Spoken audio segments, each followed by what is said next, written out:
Hello friends, today we'll study about consumer behavior.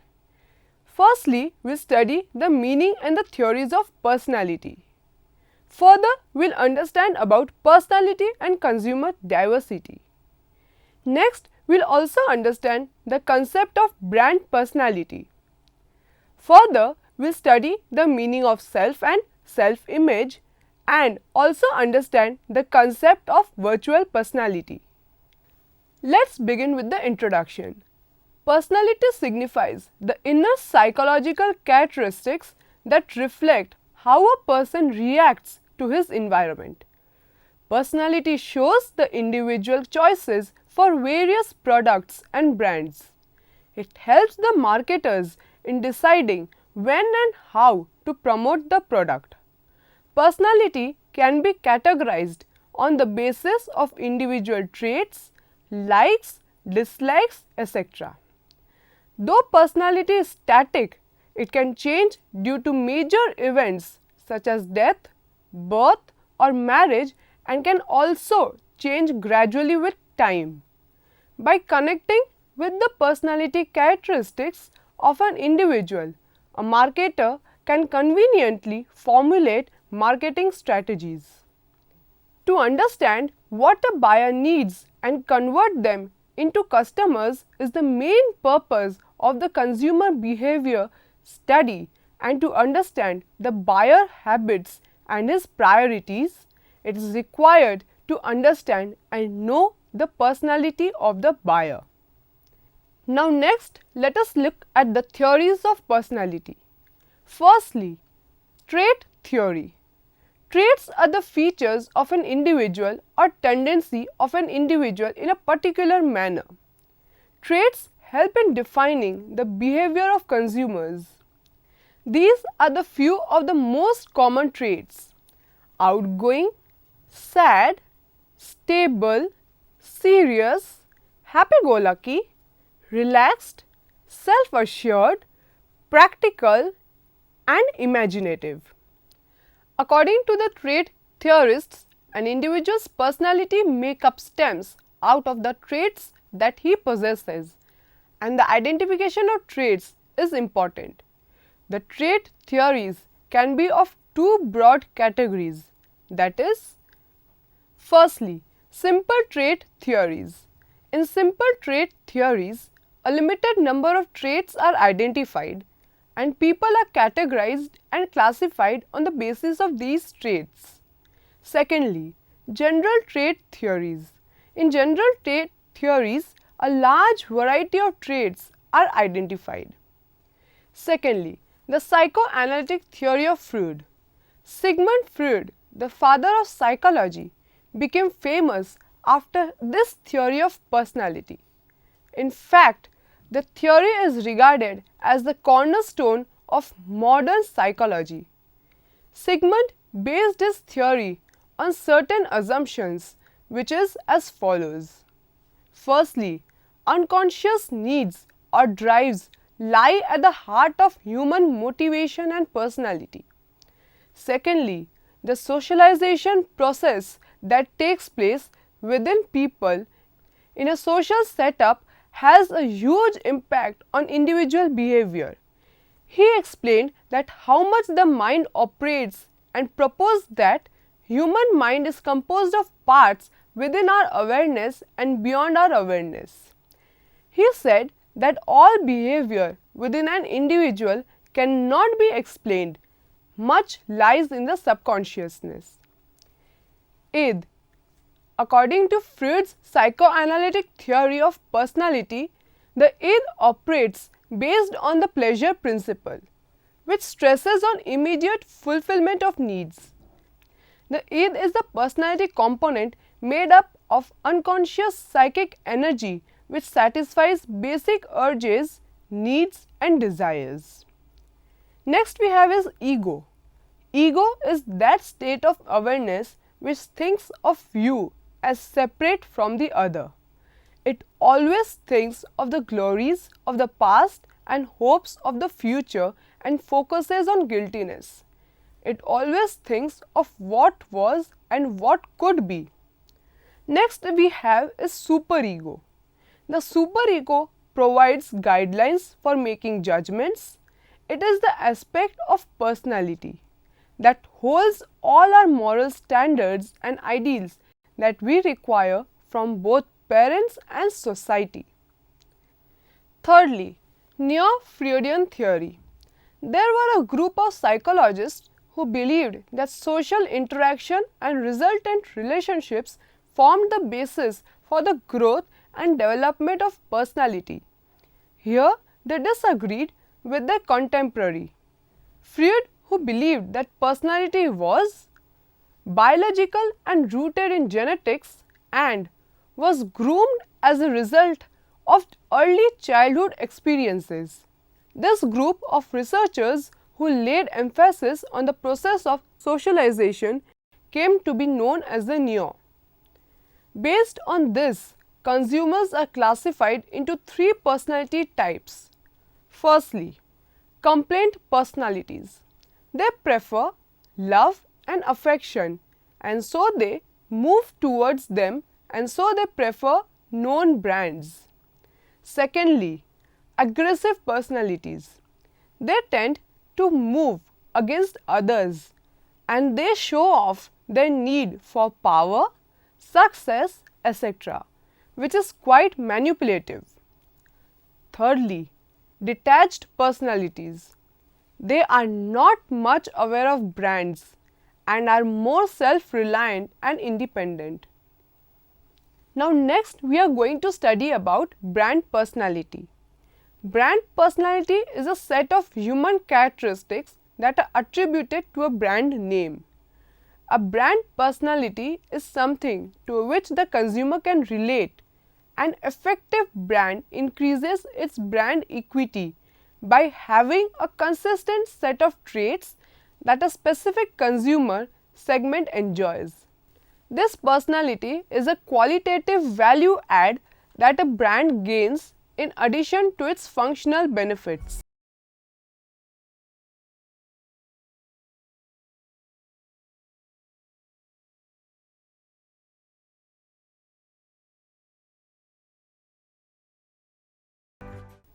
Now we are going to study about self-image. It is a configuration of beliefs related to the self. Consumer researchers define self-image in terms of the relationship between consumers and products. For example, if they own a sports car, certain consumers may see themselves as attractive and outgoing. Other consumers might see themselves as wealthy and reckless. The consumer's self-concept plays a significant role in predicting and explaining behavior. Consumers have multiple selves reflecting the roles they play in their day-to-day lives. A typical college student, for example, has a number of identities outside the classroom as a son or daughter, brother or sister, fraternity or sorority member, athlete, class project leader, lover, friend, and so on. Each identity is distinct and gives rise to a different set of purchase needs and purchase motivations. Role identities then have enormous impact on marketplace behavior. The self-concept is more complex than role identity. It not only encompasses the roles in which consumers see themselves, but extends to how consumers feel they are viewed by others in each of these roles. For example, when we make a purchase, we consider not just how the purchase suits our image of ourselves. We also consider how others will react to us once we buy, own, and use the product purchased. Through this process of reflective evaluation, consumers figure out how they will be viewed in the eyes of others and create a social self, an image of how they believe others see them. Now, the next topic that we have are the forms of self-image. There are four major types of self-image that play a part in consumer behavior. First is actual self, next we have ideal self, next we have social self, and lastly we have ideal social self. Actual self. Actual self-image is a part of what psychologists refer to as the private self. The private self involves those images that one has of oneself about which one feels protective. This is who I am, the person may say, or this is not how others think of me. Actual self-image is how consumers see themselves, their personal identity. A sports car, for example, has a specific user image. Consumers tend to think of the person who drives it as outgoing and attractive. Do targeted consumers see themselves in this light? If so, that is their actual self-image. Perhaps, however, they see themselves as introverted and unattractive. That then is their actual self-image. Now, what do we understand by ideal self? Ideal self-image is also a part of the private self. Ideal self-image is how consumers would like to be. A person may see himself as timid and lacking in confidence, that is actual self-image. Yet, he may not like this self-perception. He may want to become sensitive but self-assured, that is ideal self-image. The ideal self motivates behavior through what psychologists call the self-esteem motive. People have ideal images of themselves, and realizing these images boost their self-esteem. That is, buying and using a product that has an image consistent with consumers' ideal self-image helps them feel good about themselves.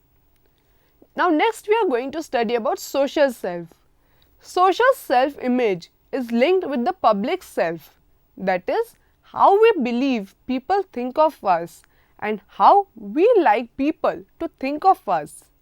Social self-image reflects how consumers believe others see them. A person may believe others see him or her as introverted and plain. This social self-image may be consistent or inconsistent with the actual and ideal self. Social self-image influences behavior through the social consistency motive. People are motivated to maintain an image others have of them. They feel uncomfortable if they act in ways inconsistent with how they believe others see them. Next that we are going to study is ideal social self.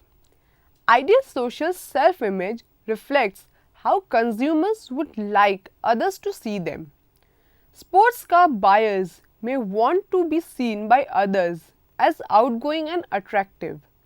This is their ideal social self-image. The ideal social self-image affects people's behavior through the social approval motive. People are motivated to do things that cause others to think highly of them. Actions that are inconsistent with the ideal social self-image lead to social disapproval. Therefore, people tend to act consistently with their ideal social self-images to gain positive reactions from significant others. Next that we are going to study is self-image congruence. When a consumer's self-image matches brand user image, the result is self-image congruence. This match or mismatch can occur with any one or more of the four types of self-concept, that is, actual self-image, ideal self-image, social self-image, or ideal social self-image. A match of the brand user image with the consumer's actual self-image is referred to as actual self-congruity, with ideal self-image as ideal self-congruity, with social self-image as social self-congruity, and with ideal social self-image as ideal social self-congruity. Further, we are going to study about actual self-congruity. If consumers have a stereotyped image of the Porsche owner as adventurous, then it is the brand user image. Potential customers are likely to feel motivated to buy a truck if they have self-images that fit with this user image. Specifically, if Richard sees himself as hardworking and manly, he may feel motivated to own or drive a truck because doing so reinforces this view of himself. He develops a favorable disposition towards the truck because doing so meets his need for self-consistency and allows him to be true to himself and his personal identity. This situation is referred to as actual self-congruity. This congruity means that the brand user image is matching with the brand image.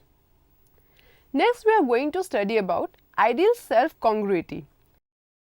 Some psychologists link the discrepancy between the actual and the ideal self-image to measure of self-esteem. By reducing the discrepancy, people can approach their ideal self-images and thus increase self-esteem.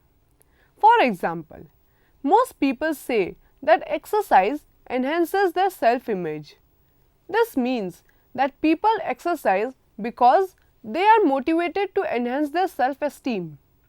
Exercising is a way to help them approach their ideal self-image in relation to their body shape. That is, exercise helps them reduce the discrepancy between the actual and ideal self-image. This situation reflects what we call ideal self-congruity.